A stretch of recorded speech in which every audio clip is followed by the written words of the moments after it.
Welcome na usab sa atong pamalandong sa pulong. Ang mga buhat Kapitulo 20 nagpamatuod ba nga ang Sabado nga igpapahulag gipulihan na sa Domingo? Ato kining susihon kay daghan ang migamit sa buhat 27 sa pag-angkon nga ang mga tinun-an karon nagbantay na sa Domingo isip bag-ong igpapahulay. Sa nahaunang adlaw sa semana ang mga tinun-an na nagtigom sa pagpikas-pikas sa tinapay. Si Pablo nagwali kanila o nagpadayon sa iyang pakigpulong hantod sa tungang gabi, buhat 27. Apan ang bersikulo wala gayud na ingon nga ang Domingo gi panalanginan, gibalaan o gihimong balaan. Wala kini naingon nga ang igpapahulay giusab. Klaro ang rason sa meeting. Si Pablo mo biyahe pagkasunod adlaw. Kini usa ka panamilit nga panagtigom. Dili usa ka bag-ong sugo sa igpapahulay. Sa Acts 27 mao ni ang atong mabasa.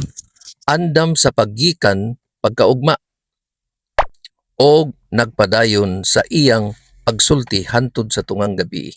Dugang pa ang mga adlaw sa Biblia nagsugod sa pagsalop sa adlaw busa kining unang adlaw nga tigom nga nagpadayon hantod sa tungang gabi mao ang atong ginatawag karon nga Sabado sa gabi. Human matapos ang igpapahulay ug ania ang problema sa argumento sa Domingo. Human sa meeting si Pablo mibiyahe. Kung ang Domingo nahimo pa nga bag-ong igpapahulay nan si Pablo moadto unta sa simbahan.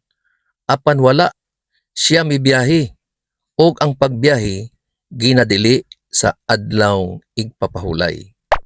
Nagpamatuod nga ang Domingo ordinaryo lamang nga adlaw sa trabaho. Ang mga buhat 20 nagpakita lamang og panamilit nga meeting nga gisundan sa pagbiyahe. Wala kini nagpakita nga giusab sa Dios ang ikaupat nga sugo. Ang kamatuoran nagkinahanglan gayud og tama nga pagsabot kung unsa ang eksakto nga pag-analisa niini. Dili lang maghimo kita og pangagpas o presumption kay tin-aw kaayo nga walay sugo sa bersikulo nga gibag-o ang igpapahulay sa Sabado ngadto sa Domingo. Igsuon, tin-aw ba ang imong nabatian? Naa ka ba'y nakatunan? Ug naa palihog i-like, mag-comment, i-share ug i-follow ang atong mubo nga pagtuon og pamalandong karong adlaw.